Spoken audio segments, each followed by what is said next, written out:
Okay, Nancy, I found on a Russian website, well, this is YouTube, but they posted some videos about Hong Kong, what we were talking about today.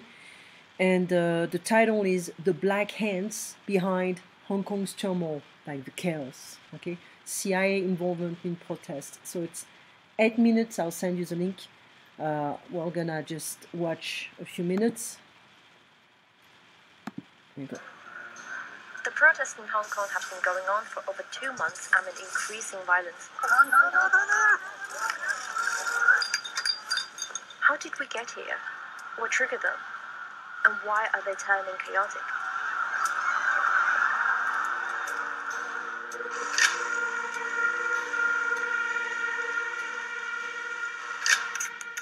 It all started with the murder of Poon Hui-wing, a pregnant Hong Kong woman who was ruthlessly strangled by her boyfriend Chen Tong-kai in Taiwan last year.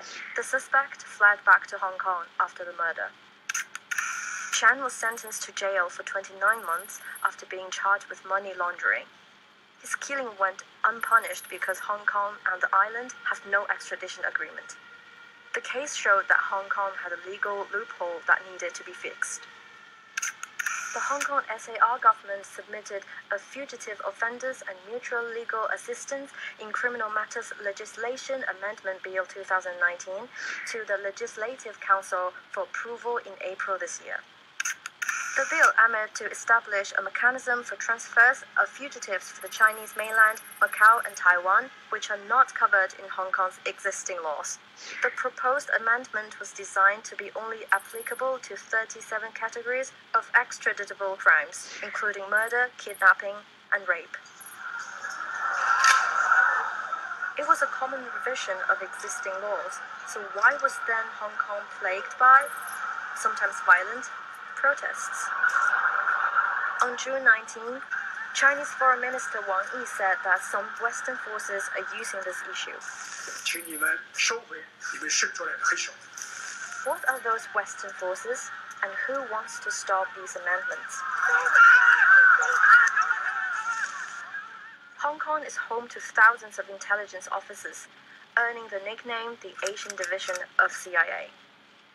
Agents from the UK and the US operate in Hong Kong without a single worry because the Chinese mainland has no jurisdiction over the city in accordance with the one country, two systems. The Chinese mainland is not able to bring these agents to justice if they commit offenses as long as they are in Hong Kong, even though it's part of China. If the law changed, Hong Kong would no longer be a haven for criminals. You might say this is pure speculation, but let's take a look at this NGO, National Endowment for Democracy.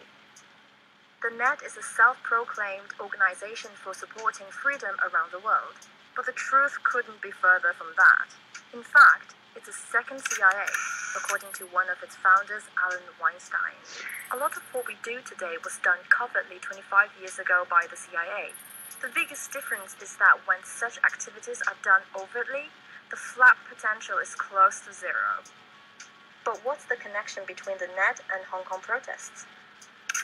On May 14th, Hong Kong opposition figure Martin Lee had a meeting with NED representatives Lee Cheuk-yen, Mak Ying-ting, and Nathan Law in Hong Kong.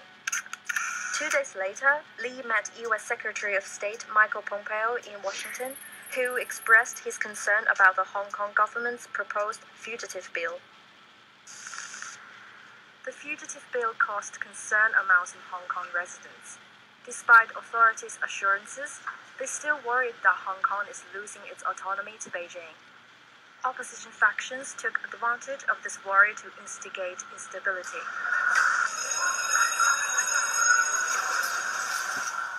On June 12th, a demonstration against the fugitive bill took place near the Legislative Council building in Hong Kong. There was a fierce clash between protesters and police. On July 7th, Hong Kong SAR Chief Executive Carrie Lam said the work on the bill was a total failure. The bill is dead. But protests didn't stop, getting more violent instead. On August 6th, 2 separate meetings took place between a U.S. political counselor and separatist leaders, according to Hong Kong's Wen Weipo newspaper. Jeudi, who works at the U.S. Consulate General in Hong Kong, was caught on camera meeting with opposition figures Martin Lee and An Xin-chan. Later that day, Ide also met Zhou Shouhuang, one of the leaders of the Occupy Central movement in 2014. But long before those reports, growing evidence pointed at the U.S. as the hand-sowing discord in Hong Kong after U.S. politicians met with Lee and other Hong Kong opposition leaders, including Jimmy Lai. Lai, the founder of Apple Daily, was also spotted on August 3rd meeting with a foreign man in a restaurant, saying, "Welcome to Hong Kong and well done with the situation." That man in the photo is Mark Simon, the right hand of Jimmy Lai, who was being called a man of mystery with ties to CIA. Even though he denies those accusations, a report by the South China Morning Post said Simon's father worked with the CIA for 35 years, and that Simon himself interned with the US intelligence. While the agenda of the meetings might not have been publicized, the 2014 Occupy Central movement could provide insight into understanding what's happening in Hong Kong now. Before the Occupy Central movement, Martin Lee, An Xin-chan and Jimmy Lai went to Washington to meet with the NED and US politicians and plan their so-called independence movement. The NED denied meeting with Martin Lee, but Michael Pillsbury, a former advisor to the US Department of Defense, said on Fox News that the NED was pretty much involved. We also have funded millions of dollars of programs through the National Endowment for Democracy. So in that sense, the Chinese accusation is not totally false. So how exactly is NED involved? In 2003, the NED led a massive march in Hong Kong. That's according to the organization, believe it or not. In a newsletter, the organization listed its work in Hong Kong as part of protests cited under the subheadline, Examples of Past and Present Programs. According to the NED official website, the organization started donating money to Hong Kong since 1995. 3 main groups in Hong Kong have received money from the NED. They are the American Center for International Labor Solidarity, the Hong Kong Human Rights Monitor, and the National Democratic Institute for International Affairs.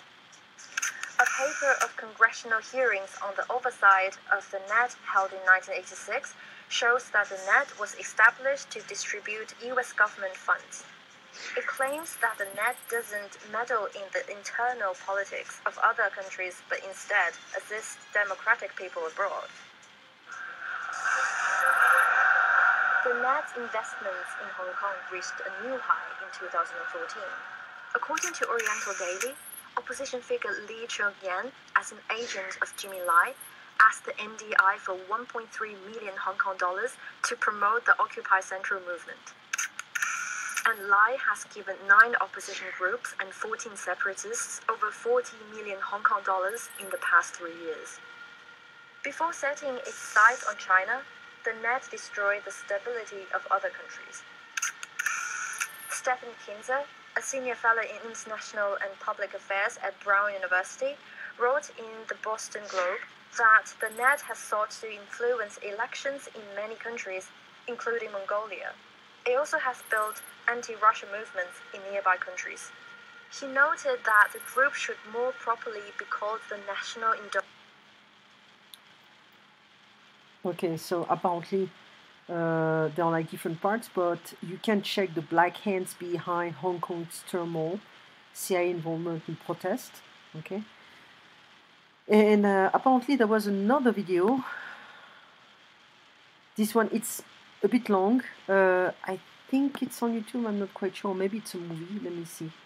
You see, I can download because I have a special extension, and it's about the protest as well. I don't know, I never really watched it, so I cannot really tell you. And so the previous video... Question: is the CIA fomenting civil unrest in Russia and China? Stay tuned, we're talking about it on today's edition of Truth. So I'll download it for you, okay? and it's from a Russian website, and I can get a lot of stuff over there. It's quite nice, actually. So the previous video summarized pretty well the situation, okay? Unfortunately, we have to research the truth, because the truth is pretty hard to reach or to have access to. So anyway, I'll try to download this, and I'll send you the link of the other one. Now, so I would like to come back to All Clear for a few minutes. So this is what I wanted to do. It sounds a bit weird to to go back and forth between the courses and what's going on with in Hong Kong, but let's try to be productive a bit. So we have some errors, okay? We eat out once a while. We didn't eat out last night, so you're gonna have to do it tomorrow, okay? I just want to check you're fine. Concerning these right expressions, let's see if we can understand. That's gonna be an audio file, and after we have to check the different expressions. When you get salad dressing on the side, you put the dressing on the salad. When you get salad dressing on the side, you put the... No, it's on the side. It's not in the salad. Next, dictation, no. So, the favorite kinds of appetizers. What is your favorite kind of appetizers? Or soups and salad. The main course, desserts, beverages. Favorite, you see, I'm not saying favorite, I say favorite.